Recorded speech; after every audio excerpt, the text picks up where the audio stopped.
Hello friends, हमारे channel Hindi IT गुरु में आप सभी का स्वागत है। जैसा कि हम लोग हिंदी पढ़ रहे हैं, हिंदी के अंतर्गत ए टॉपिक को पढ़ चुके हैं। पहला वर्णमाला, दूसरा शब्द विचार, तीसरा संज्ञा, चौथा टॉपिक पढ़ रहे हैं सर्वनाम यानी प्रोनाउन। अब पढ़ते हैं सर्वनाम यानी सर्वनाम क्या होता है, इसके बारे में जानते हैं। तो सर्वनाम दो शब्दों से मिलकर बना होता है, सर्व प्लस नाम। सर्व का सभी अर्थ होता है सभी, और नाम का अर्थ होता है संज्ञा। यानी इसे एक परिभाषा के तौर पे कह सकते हैं कि संज्ञा इस प्रकार सर्वनाम शब्द का अर्थ होता है सबका नाम, इसे कह सकते हैं। इस सर्वनाम का अर्थ होता है सबका नाम। अब इसका डिफिनीशन परिभाषा के तौर पे संज्ञा के स्थान पर प्रयुक्त होने वाले शब्द को सर्वनाम कहते हैं। यानी नाउन के स्थान पे जो भी शब्द प्रयुक्त होता है उसे सर्वनाम कहते हैं। जैसे अर्थात किसी वाक्य में एक ही शब्द की पुनरावृत्ति न हो, इसके लिए संज्ञा के स्थान पर जिस शब्दों का प्रयोग किया जाता है उसे सर्वनाम कहते हैं। यानी सर्वनाम वे होते हैं जो जहाँ पे शब्दों की पुनरावृत्ति न होती है उसे सर्वनाम कहते हैं। जैसे हरीश शिमला में रहता है, तो वो हरीश के स्थान पे वह शिमला में रहता है। अब सर्वनाम के भेद कितने हैं, तो सर्वनाम के टोटल 6 भेद हैं। पहला पुरुषवाचक सर्वनाम, दूसरा निश्चयवाचक सर्वनाम, तीसरा अनिश्चयवाचक सर्वनाम, चौथा संबंधवाचक सर्वनाम, पांचवा प्रश्नवाचक सर्वनाम और छठवां निजवाचक सर्वनाम। यानी सर्वनाम के 6 भेद होते हैं। पुरुषवाचक सर्वनाम, निश्चयवाचक सर्वनाम, अनिश्चयवाचक सर्वनाम, संबंधवाचक सर्वनाम, प्रश्नवाचक सर्वनाम, निजवाचक सर्वनाम। नोट पढ़ते हैं। सर्वनामों की संख्या टोटल 11 होती है। जैसे तू, मैं, आप, यह, वह, कोई, कुछ, जो, सो, कौन, क्या। यानी सर्वनाम की टोटल संख्या 11 होती है। तू, मैं, आप, यह, वह, कोई, कुछ, जो, सो, कौन, क्या। पुरुषवाचक सर्वनाम क्या होता है, तो वे सर्वनाम जिसका प्रयोग सुनने वाला श्रोता या बोलने वाले वक्ता या किसी अन्य के लिए प्रयोग किया जाता है उसे पुरुषवाचक सर्वनाम कहते हैं।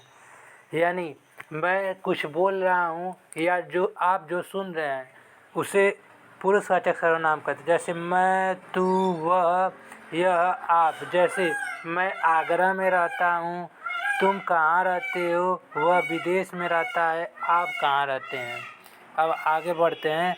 पुरुषवाचक सर्वनाम के अंतर्गत 3 पुरुष होते हैं। एक उत्तम पुरुष होता है, एक मध्यम पुरुष होता है, एक अन्य पुरुष होता है। तो उत्तम पुरुष के अंतर्गत आपका आता है मैं, मुझे, मेरा, हमारा, हम, हमें, आप।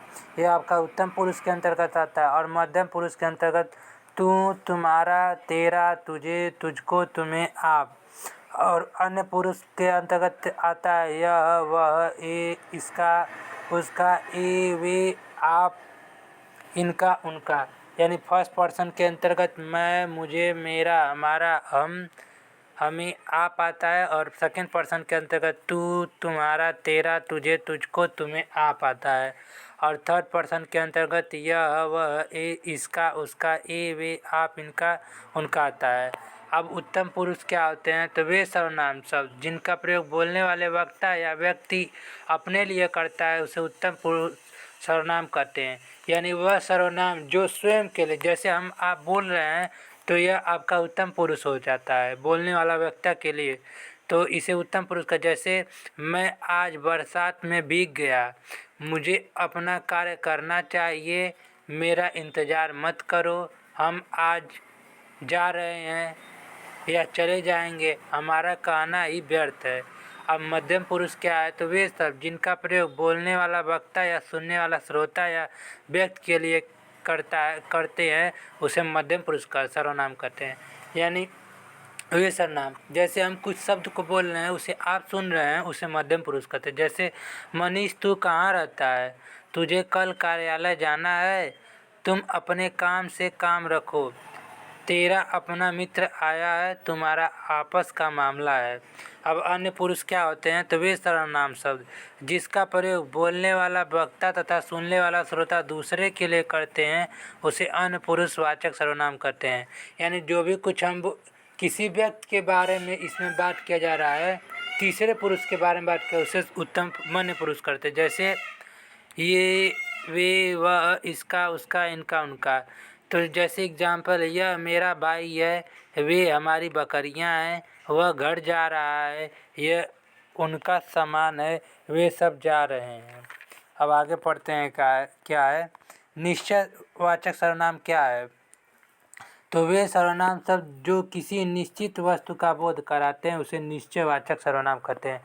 यानी वह सर्वनाम जिसमें किसी वस्तु का निश्चित होता है, यानी मेजरमेंट, मापन किया जा सकता है, उसे निश्चयवाचक। जैसे विशेष होता है ये, वे, वह, यह, इनका, उनका, उसका। जैसे यह मेरी पुस्तक है, यह हमारी कुर्सियाँ हैं, वह तुम्हारा पेन है, यह तुम्हारी घड़ियाँ हैं, यह इसका घर है। अब